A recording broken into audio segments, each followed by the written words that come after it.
தந்தி தொலைக்காட்சி நேயர்களுக்கு வணக்கம். நல்லதை சொல்வோம், நல்லதை செய்வோம், நல்லதே நடக்கும். ஒரு வாழ்க்கையில் நல்லது நடக்க வேண்டும் என்று சொன்னால் நல்லதை சொல்ல வேண்டும், நல்லதை செய்ய வேண்டும். அந்த அடிப்படையில் இன்றைக்கு 5/7/2015 ஞாயிற்றுக்கிழமை அவிட்டம் நட்சத்திரம் இரவு 12:27 வரை, பிறகு சதயம் நட்சத்திரம். இன்றைக்கு சங்கடகர சதுர்த்தி. மேலும் இன்றைக்கு குரு பெயர்ச்சி. நீண்ட நாட்களாக பல பேரும் எதிர்பார்த்து கொண்டிருந்த குரு பெயர்ச்சி இப்பொழுது வந்துவிட்டது. இதுவரை கடகராசியிலே உச்சம் பெற்றிருந்த குரு இன்று இரவு 1:03 அளவிலே சிம்ம ராசியிலே மக நட்சத்திரத்திலே சஞ்சரிக்கப் போகின்றார். இதுவரை விருச்சிக ராசி, மகர ராசி, மீன ராசிகளை பார்த்து வந்த அந்த குரு பகவான் இன்றிலிருந்து தனுசு ராசி, கும்பராசி, மேசராசி ஆகிய 3 ராசிகளையும் பார்க்கப் போகின்றார். இந்த பார்க்கின்ற 3 ராசிக்காரர்களுக்கும் பணவரவு திருப்திகரமாக இருக்கும், பக்கபலமாக இருக்கும், நண்பர்களின் ஒத்துழைப்பு கிடைக்கும், தொழில் வளம் சிறக்கும், தொல்லைகள் அகலும். அதே நேரத்திலே தனஸ்தானம் என சொல்லி வர்ணிக்கக்கூடிய 2ஆம் இடத்தை குரு பார்க்கும் இடம் எந்தெந்த ராசிகளுக்கு என்றால், விருச்சிக ராசிக்காரர்களுக்கு 2ஆம் இடத்தை குரு பார்க்கிறார். மகர ராசிக்காரர்களுக்கு 2ஆம் இடத்தை குரு பார்க்கின்றார். மீன ராசிக்காரர்களுக்கு 2ஆம் இடத்தை குரு பார்க்கின்றார். எனவே விருச்சிகம், மகரம், மீனம் ஆகிய ராசிக்காரர்களுக்கு வாக்கு, தனம், குடும்பம் ஆகிய 3 இடங்களும் குருவின் பார்வையால் புனிதமடைவதால் வாக்கு மேன்மை உண்டு, பொருளாதார வளர்ச்சி அதிகரிக்கும், பணம் பல வழிகளில் வந்து பையை நிரப்பும். அது மட்டுமல்ல, தொழில் வளம் சிறப்பாக இருக்கும், குடும்பத்திலே மகிழ்ச்சி கூடும், சுபகாரிய பேச்சுக்கள் எல்லாம் கைகூடி வரும். இப்படிப்பட்ட குருவை பேச்சியான இன்று இரவு 1 மணிக்கு பேச்சியாவதால் அதிகாலையில் நாளையில் சில ஆலயங்களில் நாளை வழிபாடுகளை வைத்து கொண்டிருப்பார்கள். ஒரு சிலர் இன்றைக்கே குரு பேச்சு விழா நடத்துவார்கள். பொதுவாக குருவை பற்றி நீங்கள் தெரிந்து கொள்ள வேண்டும். குரு கொடுக்கக்கூடிய யோகங்கள் மொத்தம் 5 விதமான யோகம். ஒன்று கஜகேசரி யோகம், மற்றொன்று குரு சந்திர யோகம், மற்றொன்று குரு மங்கள யோகம், அடுத்து ஹம்ச யோகம், அடுத்து சகட யோகம். இதெல்லாம் அந்த குருவாலே நமக்கு கிடைக்கக்கூடிய யோகங்கள். கஜகேசரி யோகம் இருந்தால், குரு சந்திரனுக்கு கேந்திரத்தில் இருந்தால் கஜகேசரி யோகம் உருவாகிறது. அந்த யோகத்தை உங்களுடைய சுய ஜாதகத்தில் இருக்கிறதான்னு நீங்கள் பாருங்கள். அப்படிப்பட்டவர்கள் வீடு, வாகனம், உயர்ந்த பதவி, செல்வம், செல்வாக்கு அனைத்தும் நிரம்பியவர்களாக இருப்பார்கள். குரு சந்திர யோகம்னா என்ன அப்படின்னா, சந்திரனுக்கு குரு 1, 5, 9 ஆகிய இடங்களிலே இருப்பது. இந்த யோகம் இருந்தால் நல்ல அந்தஸ்து படைத்தவர்களாக, செல்வந்தர்களாக அவர்கள் வாழ்க்கை நடத்துவார்கள். குரு மங்கள யோகம் என்பது குருவும் செவ்வாயும் சேர்க்கை பெற்றிருந்தால் குரு மங்கள யோகம். இப்படிப்பட்ட யோகத்தை பெற்றவர்கள் வீடு, இடம், வாகனம் போன்றவைகள் அதிகமாக வாங்கி மகிழக்கூடிய வாய்ப்புகள் அவர்களுக்கு உண்டு. ஹம்ச யோகம்னு ஒரு யோகம் உண்டு. சந்திரனுக்கு கேந்திரத்தில் குரு உச்சம் பெற்றிருந்தால் ஹம்ச யோகம்னு சொல்கிறது. இந்த யோகம் இருந்தால் நல்ல உடல் அமைப்பு, ஒழுக்கமான வாழ்க்கை ஏற்றவர்களாக அவர்கள் இருப்பார்கள். சகட யோகம்னு இருக்குது. குருவுக்கு சந்திரன் 6, 8, 12 ஆகிய இடங்களில் இருந்தால் சகட யோகம். எப்படி வாழ்க்கை சக்கரம், வண்டி சக்கரம் எப்படி உருளுதோ அது மாதிரி வாழ்க்கை சக்கரம் உருண்டு கொண்டே இருக்கும். ஒரு காலத்திலே நன்றாக இருக்கும், ஒரு காலத்திலே தொய்வாக இருக்கும், மீண்டும் வளர்ச்சியாக இருக்கும். வளர்ச்சியும் தளர்ச்சியும் மாறி மாறி வரலாம். இப்படியெல்லாம் குருவோடு மற்ற கிரகங்கள் சேர்ந்திருப்பதை பொறுத்து யோகங்கள் இருக்கின்றன. என்றாலும் கூட இந்த யோகங்கள் உங்களுக்கு இருந்தாலும் அந்த தசாபுத்தி காலங்களிலே அவைகள் செயல்படும். அப்படிப்பட்ட குருவுக்கு என்ன உலோகம் பிடித்தது என்றால், தங்கம் என்ற உலோகம் குருவுக்கு உகந்த உலோகம். நவரத்தினங்களிலே குருவுக்கு உகந்தது புஷ்பராகம். எனவே குருவினுடைய ஆதிக்கத்தை பெற்றவர்கள் புஷ்பராகம், கனக புஷ்பராக கல்லை யோகபலம் பெற்ற நாளில் எந்த வடிவத்தில் செய்ய வேண்டுமோ அந்த வடிவத்தில் செய்து அணிய வேண்டிய விரலில் அணிய வேண்டிய முறைப்படி அணிந்து கொண்டால் அவர்களுக்கு யோகம் ஏற்படும். குருவுக்குரிய வஸ்திரம் என்னென்னா மஞ்சள் நிற வஸ்திரம். தட்சிணாமூர்த்திக்கும் சரி, நவகிரகத்தில் குருவுக்கும் சரி, நீங்கள் போய் வஸ்திரம் சாற்ற நினைத்தால் மஞ்சள் வண்ண வஸ்திரம் சாற்ற வேண்டும். மஞ்சள் வண்ண வஸ்திரத்தை சாற்றினால் நெஞ்சமகிழும் சம்பவங்கள் நிறையவே நடைபெறும். அதேபோல் குருவுக்கு வாகனம் யானை, குருவுக்குரிய சமித்து அரசு, குருவுக்குரிய சுவை இனிப்பு. இப்போ குருவினுடைய ஆதிக்கம் இருப்பவர்கள் யானையை பார்க்கலாம். யானை தும்பிக்கையை தூக்கி கொண்டு இருப்பது போல ஆசீர்வதிக்கும் யானையை பார்க்கலாம். யானையினுடைய படங்களை வீட்டிலே வைத்துக்கொள்ளலாம். அவர்களுடைய அதிர்ஷ்ட சின்னமாக யானையை போட்டுக்கொள்ளலாம்.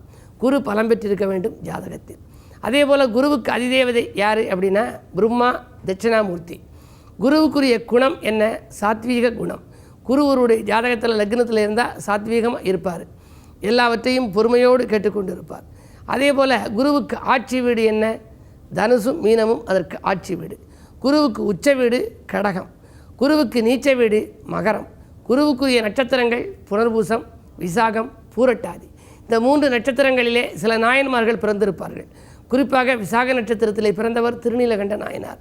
இந்த நம்முடைய நட்சத்திரத்திலே எந்த நாயன்மார் பிறந்திருக்கிறாரோ அந்த நாயன்மாரை நாம் சென்று வழிபட்டால் நம்முடைய தடைகள் அகலும், தனவரவு திருப்திகரமாக இருக்கும், குடும்பத்திலே மகிழ்ச்சி கூடும், எல்லா காரியங்களும் நல்லவிதமாக நடத்தி வைக்கிற ஆற்றல் இந்த 63 உண்டு. அதிலே குருவாக உள்ள குறிப்பீடங்களுக்கெல்லாம் நாம் சென்று வழிபட்டு வரலாம். திருச்செந்தூருக்கெல்லாம் சென்று வழிபட்டு வரலாம். 63 இந்த நட்சத்திரத்தில் பிறந்தவர்களை வழிபட்டால் மிகுந்த நற்பலன்கள் கிடைக்குமா.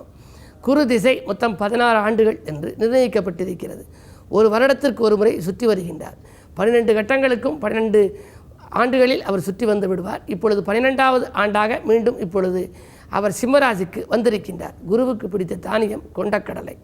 கொண்டக்கடலையை நைவேத்தியமாகவும் செய்து கொடுக்கலாம். ஒரு சிலர் கல்யாணம் முடியவில்லை என்று தட்சிணாமூர்த்திக்கு மாலையாகவும் அணிவிக்கின்றார்கள். என்ன இருந்தாலும் அந்த தானியத்தை நாம் அவருக்கு ஒரு நைவேத்தியமாக கொடுப்பது நல்லது. பூவிலே முல்லைப்பூ அதற்கு உரிய பூ.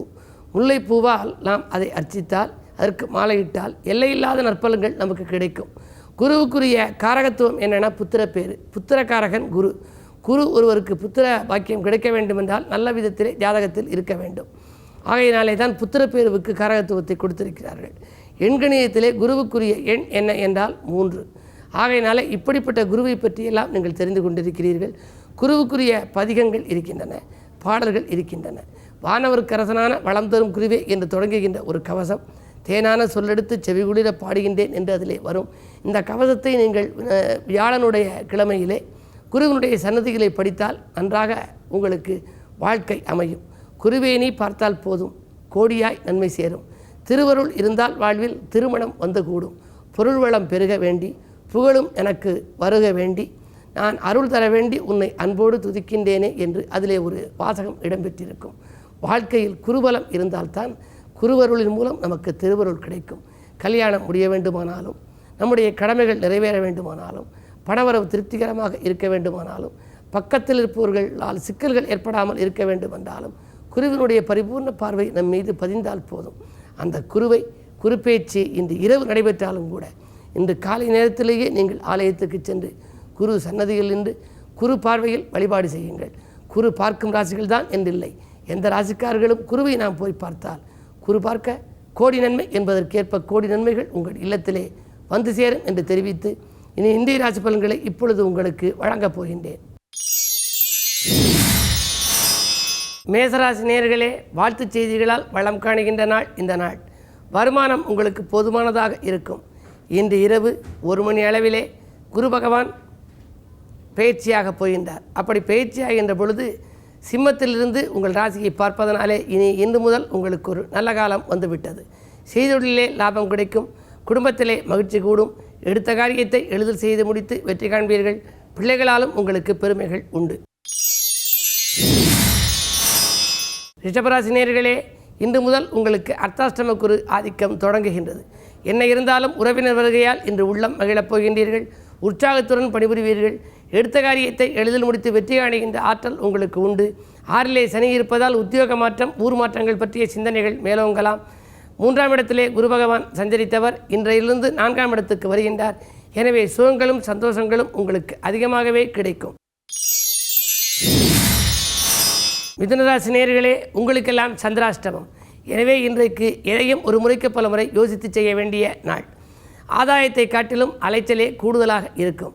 நட்பு பகையாகாமல் பார்த்துக்கொள்வது உங்கள் புத்திசாலித்தனமாகும். குடும்ப பிரச்சனைகள் கொடிகட்டி பறக்கிறதே என்று நீங்கள் சிந்திப்பீர்கள். உடன்பிறப்புகளை அனுசரித்துக் கொள்வதுதான் நல்லது. என்ன இருந்தாலும் வரும் பயணங்களை மாற்றியமைப்பீர்கள். திட்டமிட்ட காரியங்கள் திசை மாறி செல்லலாம். கடகராசி நேயர்களே, உங்களுக்கெல்லாம் இந்த நாள் ஒரு இனிய நாள். நம்பிக்கைக்குரியவர்களால் நன்மை கிடைக்கின்ற நாள். நாடு மாற்ற சிந்தனைகளும் வீடு மாற்ற சிந்தனைகளும் மேலோங்கும். கடன் சுமை குறைய புதிய யுக்திகளை கையாளுவீர்கள். புதிய ஒப்பந்தங்கள் அடுக்கடுக்காக வந்து அலைமோதப் போகின்றன. விஐபிக்கள் ஒத்துழைப்போடு விரும்பிய காரியத்தை விரும்பியபடியே செய்து முடிப்பீர்கள். சிம்மராசி நேயர்களே, இன்று இரவு 1 மணி அளவிலே உங்கள் ராசியிலே குரு பகவான் சஞ்சரிக்கப் போகின்றார். மற்ற ராசிகளை காட்டிலும் உங்கள் ராசிக்கு கொஞ்சம் பெருமை உண்டு. காரணம், 5ஆம் இடத்திற்கு அதிபதியானவர் குரு. 5 பஞ்சமாதிபதியாக இருப்பவர் உங்கள் ராசியில் சஞ்சரிக்கின்ற பொழுது நெஞ்சம் மகிழும் சம்பவங்கள் நிறையவே நடைபெறலாம். எனவே தொழில் வளர்ச்சி மேலோங்கும், செல்வநிலை உயரும், தொகை எதிர்பார்த்த இடத்திலிருந்தே உங்களுக்கு வந்து சேரலாம். மருத்துவ செலவுகள் குறையும், பெண்வெளி பிரச்சனைகள் அகலும். பொதுநலத்தில் ஈடுபட்டிருப்பவர்களுக்கு புதிய பொறுப்புகளும் பதவிகளும் கூட தித்திக்கும் விதத்தில் வந்து சேரப்போகிறது. கன்னிராசி நேயர்களே, நேற்றைய பிரச்சனை இன்று நல்ல முடிவுக்கு வரும் நாள். நிகழ்கால தேவைகள் உங்களுக்கு பூர்த்தியாகும். நினைத்த காரியத்தை நினைத்தபடி செய்து முடிக்க நண்பர்கள் உறுதுணையாக இருப்பார்கள். ஆரோக்கியம் சீராகி ஆனந்தப்படுத்தும் பயணத்தால் உங்களுக்கு பலன் உண்டு. துலாம் ராசி நேயர்களே, கூட்டாளிகளால் குழப்பங்களை தீர்த்து கொள்ளும் நாள். குடியிருக்கும் வீட்டால் ஏற்பட்ட பிரச்சனைகள் அகலும். குலதெய்வ வழிபாட்டில் ஆர்வம் காட்டுவீர்கள். வருங்கால நலங்கருதி எடுத்த முயற்சிகளில் வெற்றி கிடைக்கும். விலையுயர்ந்த பொருட்களை வீட்டுக்கு தேவையானவற்றை எல்லாம் வாங்க வேண்டும் என்ற சிந்தனை மேலோங்கும். அதை வாங்குகிற வாய்ப்பும் உங்களுக்கு உருவாகலாம். மாலை நேரத்து பயணம் மகிழ்ச்சிக்குரியதாக இருக்கும். விருச்சிக ராசி நேயர்களே, உங்களுக்கெல்லாம் இன்றைய தினம் 10ஆம் இடத்தில் சஞ்சரிக்கப் போகும் குரு அதனுடைய பார்வையை தனஸ்தானத்தில் செலுத்துவதால் பணம் பல வழிகளில் வந்து பையை நிரப்பப் போகின்றது. பாராட்டும் புகழும் கூடும். இனத்தார் பகை மாறும். எடுத்த காரியங்களில் வெற்றி கிடைக்கும். செய்தொழிலே சிறப்பான லாபம் கிடைக்கும். திட்டமிட்ட காரியங்களை திட்டமிட்டபடியே செய்து முடிக்கப் போகின்றீர்கள். விஐபிக்களின் ஒத்துழைப்போடு உங்கள் விருப்பங்கள் அனைத்தும் நிறைவேறும் நல்ல நாள் இந்த நாள். தனுசு ராசி நேயர்களே, உங்களுக்கெல்லாம் பிள்ளைகள் வழியில் நல்ல தகவல் வந்து சேரும் நாள். பிரச்சனைகள் படிப்படியாக தீர்ந்தது என்று சொல்லி மகிழ்ச்சி அடைவீர்கள். நீண்ட நாள் ஆசை நிறைவேறும். தொலைபேசி வழி தகவல் மகிழ்ச்சி தரும்.